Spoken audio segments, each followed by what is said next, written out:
अस्सलाम वालेकुम ladies and gentleman, उम्मीद है आप सारे ठीक ठाक होंगे।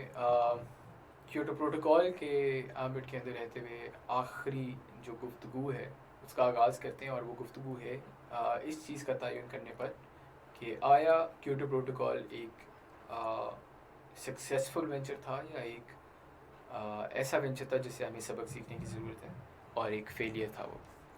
इसके ऊपर डिस्कशन करना है। तो मैं वैसे आपको 10 सेकंड देता हूँ, ज़रा खुद भी जहन में आप लोग एक पर्सपेक्टिव बनाने की कोशिश करें कि क्योटो प्रोटोकॉल आपके ख्याल से अभी तक हम जो पढ़ चुके हैं आपको इस चीज़ से अंदाज़ा हो जाना चाहिए। ना सिर्फ क्योटो प्रोटोकॉल बल्कि पीछे जितने मॉड्यूल्स पढ़ लिए हैं उनसे अब तक आपका कोई ना कोई पर्सपेक्टिव डेवलप होना शुरू हो जाना चाहिए, जिसके तहत आपको समझ आ जाए कि आया क्योटो प्रोटोकॉल एक सक्सेस था या फेलियर था। तो आई गेस 10 सेकेंड्स अब तक ख़त्म हो गए होंगे, चलते हैं। देखें, सिर्फ 2012 में although through Kyoto protocol 1 billion tonne of emissions were seen to be reduced, ठीक है, रिडक्शन हुई, लेकिन उसके बावजूद आज के पस मंज़र में देखा जाए तो 17% राइज आया है ग्रीन हाउस गैस emissions के अंदर, ठीक है, खसूसन कार्बन emissions। और आपको पता है ग्रीन हाउस गैस emissions में कार्बन की क्या वैल्यू है, इट्स अराउंड 74-75% कार्बन डाइऑक्साइड की। 17% आपका इंक्रीज हो रहा है ग्रीन हाउस गैस emissions के अंदर। आपने एक कमिटमेंट पीरियड में 5% ऑफ 1990 लेवल्स कम करने की बात की, फिर एक में आपने बात की कि हम 18% कम करेंगे, लेकिन फ़ायदा आपको फिर भी उसका कोई नहीं नज़र आया, क्योंकि अगर ओवरऑल देखा जाए तो दुनिया की emissions के अंदर 17% ग्रीन हाउस गैस emissions का इजाफा हुआ है। तो आप तो कम करने की बात कर रहे थे, इजाफे की तो आप बात ही नहीं कर रहे, लेकिन यहाँ पर तो इजाफा हो रहा है। So this is one point that comes in favour of declaring Kyoto protocol as a failure. फिर अगर बात करें आपके जो बड़े प्लेयर्स हैं, यूएस, कनाडा और अब जापान भी, ये तो क्योटो प्रोटोकॉल के एम्बिट से ही बाहर निकल गए हैं। They are not even complying with what Kyoto protocol is saying. So if these big players are out of the game, what do we expect from the others? We cannot expect much from the others. So this is another failure of Kyoto Protocol.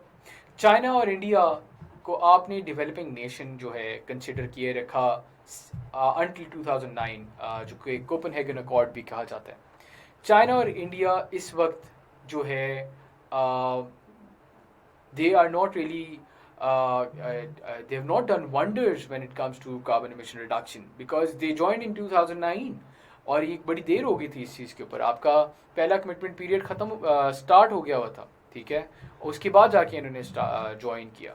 तो ये भी एक बहुत बड़ी problematic बात थी, और इसका जो एक प्रिंसिपल है, प्रिंसिपल हमें वही नज़र आना चाहिए कि CBDR के तहत वही जो मैं पीछे आपको बता रहा था, जो शेयर है आपकी डेवलपिंग कंट्रीज़ का, वो तकरीबन अगर हम बात करें तो वो तकरीबन इस वक्त बन जाएगा अराउंड 57%।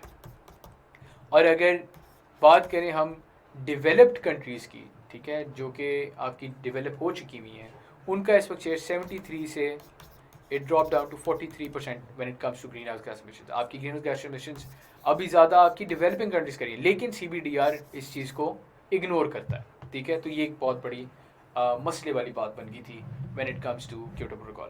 सो इन तीन बातों की बुनियाद के ऊपर देखिए, इसका जो प्रेमिस था क्योटो प्रोटोकॉल का, वो इस चीज़ के ऊपर मबनी था कि हम लोगों ने कार्बन emissions को, ग्रीन हाउस गैस emissions को कम करने।